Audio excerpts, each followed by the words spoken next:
and my wolf pack, it grew by one. So there were two of us in the wolf pack. I was alone first in the pack, and then Doug joined in.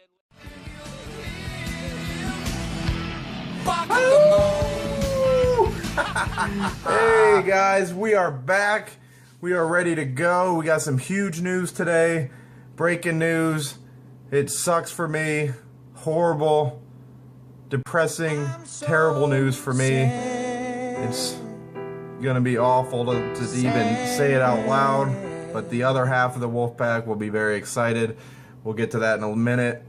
But Jay Gruden by the Washington Redskins. Now, if you've seen my video on the Lions coaching search, you know that that's who I wanted for the Lions. We are no longer in the running, obviously, because like I said, he's been hired. So this sucks. That is the guy I wanted. If you look at it, Cincinnati runs the exact same offense.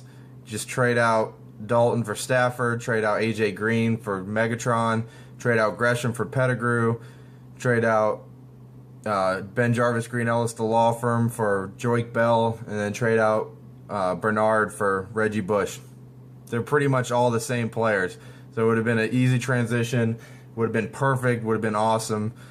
Fortunately, he went to the Redskins, so we got to get some rapid reaction from yours truly, other half of the Wolfpack here, Mr. Sean Long.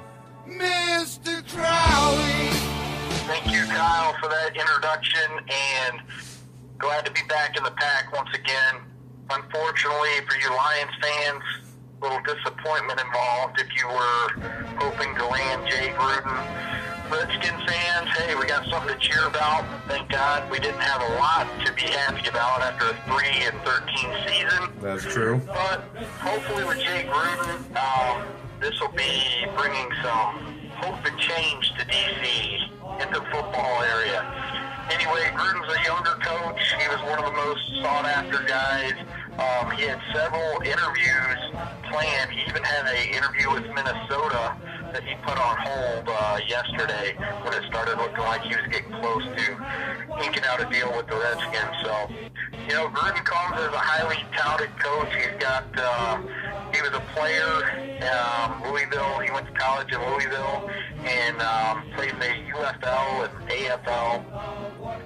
One of the top all-time players there. But, you know, most recently coming from Cincinnati, you know, last 3 years as offensive coordinator, and, you know, everybody knows the Bengals went to the playoffs the last 3 years. They didn't have a lot of success, getting knocked out in the first round all 3 years. But the fact that he took a brand new quarterback out of college, Andy Dalton, and, you know, they were successful, had winning seasons, made the playoffs, that gives a lot of hope to some of us Redskin fans. So, well, the number one thing, the thing that you should be happy about is that RG3 does not have red hair. Yes, I'm very happy about that. So it's not. I don't think there's not any chance of that. That's right. So you're good to go. You know, he went as far as he could take a no-soul ginger. So you should be happy. Yeah, he went, and obviously, you know, hey, he knew the time was right to get out of Cincinnati. Exactly. He had to sell high. You know, basically with this hire, I think Gruden is coming into a good situation based on some of the things Shanahan had to deal with. You know, Shanahan, when he got there, he didn't really have a quarterback. We went through the McNabb, where he didn't have the cardiovascular endurance to play saga. Then we had Rex Grossman. Then we got RG3. Of course, he had the injury last year. And then all the drama that surrounded the Washington Redskins this year. I think Gruden comes into a pretty good situation because you have your franchise quarterback in place. I mean, who knows how it's going to turn out for RG3 right now, but, you know, you have your franchise quarterback there. And that's the and Alfred Morris. Yep. Well, that's what I wanted to. Game, and you got Pierre Garçon at wide receiver who led the NFC in total catches this year. Yeah. Didn't he lead the NFL? I thought he was. Maybe he led the whole pretty NFL. sure that he was the number one pass catcher. But I wanted to start out with that. I want to start out with RG3. Obviously, that's the biggest name on the team, most important. It's a franchise quarterback. But Jay Gruden, under Cincinnati, they ran the pro-style offense. But, you know, as everyone knows, RG3 he runs the read option. How do you think that's going to mesh? Well, I think it's funny. I think you're going to see a different offense out of Jay Gruden in Washington than he ran in Cincinnati. I think it'll be a little bit of a mixture of both. I read an article today where Jay Gruden said how much he loved the read option, and I read an article today that RG3 said how much he would love to play in a pro-style offense. So that sounds like the media. Both of them are trying to say the right thing. Yep. I think, honestly, I don't think they would bring Gruden in unless they thought he was going to use a little bit of RG3's speed and have him run some. So yep. I definitely think that he's going to run a slightly different variation of his offense that he ran in Cincinnati. But I think they should be successful. Yeah, because, I mean, everyone knows that to be a successful coach, you have to mold your players, or you have to mold your scheme to your players. It's not the other way around. You can't fit a square peg in a round hole. You got to see what you got, and obviously he's not going to be bringing a different quarterback. RG3 is the guy, so you have to mold your scheme around the quarterback that you have. Yeah, exactly. I think Gruden's going to do that. You know, you don't know what goes on in these interview process, but it's a pretty, in-depth, lengthy process. I mean, they spend hours interviewing the guy. I'm sure he talks about the scheme and what he envisions. And unless they weren't happy with it, they weren't going to bring him into D.C. So, I don't know. I look to see an exciting offense. You look at some of the players they had in Cincinnati, and they had some pretty good offense there. So, I think the Redskins, they had one of the top offenses last year. Their offense really wasn't that bad this year. It was pretty much the defense that was horrific. Yep, that's a good segue into the other question. I wanted to bring that up. I mean, I'm looking at the stats right here. Washington Redskins were 30th in the NFL in points. They gave up in yards. No points yet. They gave up 478 points last year. That's only 2 away from the league's worst, and 25 away from the 29th ranked team. Then I'm looking at yards, and they gave up 18th, but I think points is the most important. They were 18th in the league in yards given up, but points is the most important. And they retained the coordinator. What did the Skins do that made Dan Snyder say, yeah, we got to keep that guy around with Jim Haslett? I wish I had that answer. I don't know. You talk about fitting a square peg into a round hole. I think that's what they're doing with the defense. Mm-hmm. I would have been a lot happier if they went ahead and just made a change all the way across the board. Yep, clean sweep. The Redskins are still running this 3-4 defense, which is what they brought to D.C. when Haslett came there with Shanahan. Yeah. So far, the Redskins have not had a good defense in a 3-4 scheme yet. This year obviously was the worst. Probably one of the worst defenses I've ever seen in my life watching football. And when you talk about the points they allowed, and the other side of that, not only was the amount of points they were allowing on defense, but their special teams allowed a lot of points as well. So you put both that together, the offense was trailing all the time. But I think the Redskins, my main issue with Haslett is that he's trying to run a 3-4 scheme, and I don't think the Redskins have the personnel for it. They don't have the linebackers. They don't really have anybody at the nose to anchor that line.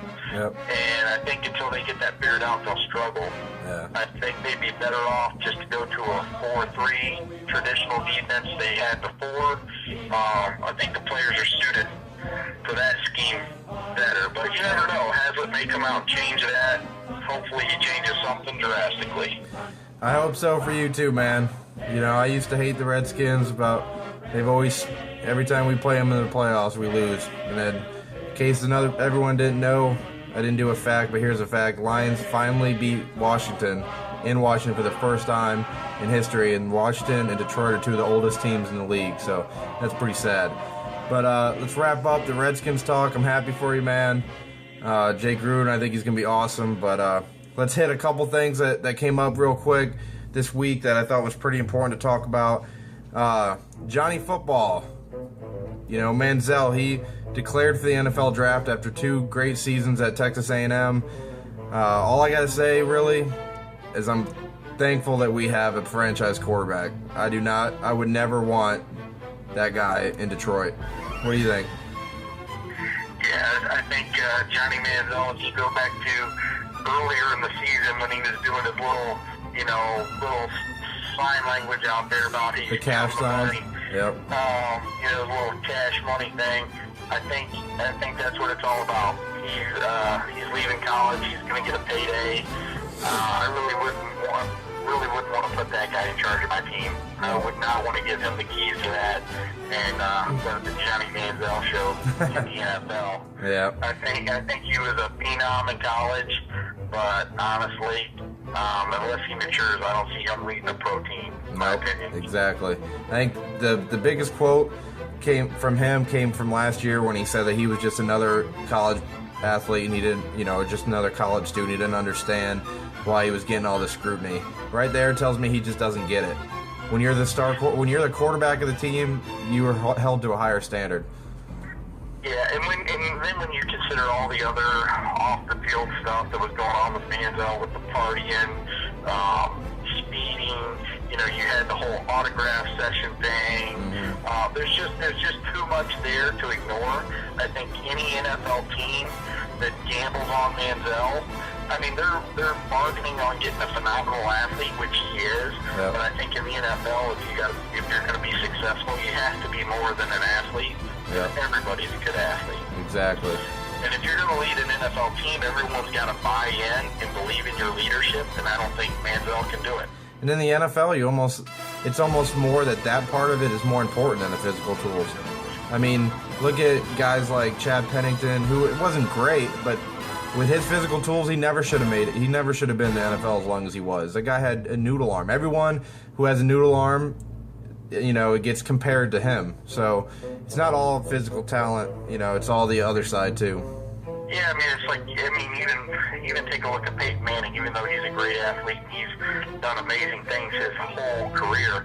I mean, you look at the passes he throws on Sunday. You watch Peyton Manning; he's throwing a lot of wobblers out there. But I mean, the guy is accurate for one. But the big thing I think about Peyton Manning is he just elevates everyone around him. Exactly. Yep. As soon as he signed with Denver, they were better because people were going to believe and they were going to buy into Peyton Manning. Yep. Yeah, so I think that's that part that you really can't pin that down at the combine. Yep. All right, and then we got 2 other quick ones. Just going to kind of just rattle them off. We're not going to really talk about them because we're running out of time here, but just want to say, because I did that Michigan video a couple days ago, in case you didn't see, the Michigan Wolverines have fired Al Borges. Thank the Lord for that one. I forgot to mention how much I hated that guy. They signed, what's his name? I got to hear it. Doug Nussmeier he was offensive coordinator for Alabama, so that's going to be a big pickup. I'm happy about that. But then the other one, I mentioned in the other video that Marshawn Lynch got fined $50,000 for not speaking to the media. He appealed the fine. They said, okay, we will hold on to it, but if you decline another request to talk to the media, we will not only fine you the $50,000, but we'll fine you another $50,000. So, he kind of won the appeal. Not really, because if he screws up again, it's basically a double or nothing deal is what he signed with the NFL. The NFL said, okay, it's either $100,000 or nothing. So we'll see if, let's keep our eyes out. We'll see if Lynch follows the rules. But thanks. That'll be interesting to see. Yeah, but all right, man. Thanks for coming on again. I hope you guys enjoyed all the Redskins talk, a couple other topics. We'll be back again tomorrow night to, prognosticate the weekend, see what's going on with the divisional teams, get our picks, get our upset picks, who we're gonna see. So, see you guys tomorrow. Hope you enjoyed. Have fun. Like I always say, go Lions. Go Skins. Go Skins. All right, guys. Have a good one.